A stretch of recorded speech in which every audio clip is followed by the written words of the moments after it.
একটা সুন্দর জঙ্গলে অনেক প্রাণী একসাথে বাস করত। শেয়াল ছিল চালাক, গরু ছিল দয়ালু, কুকুর ছিল সাহসী, আর সিংহ ছিল জঙ্গলের রাজা। পাখিরা আনন্দের গান গাইত। আচ্ছা, শিয়ালটা আজ এত হাসছে কেন? কিছু একটা মতলব আছে মনে হচ্ছে।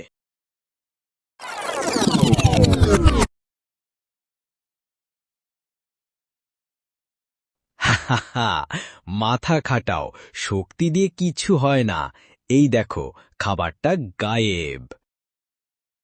এই শেয়াল, এটা কেন নিলে? সাহস থাকে তো সামনে আয়। আরে দেখো, শিয়াল আবার খাবার চুরি করল। ওকে কে থামাবে? এই জঙ্গলে শুধু আমার আইন চলবে, সবাই সাবধান।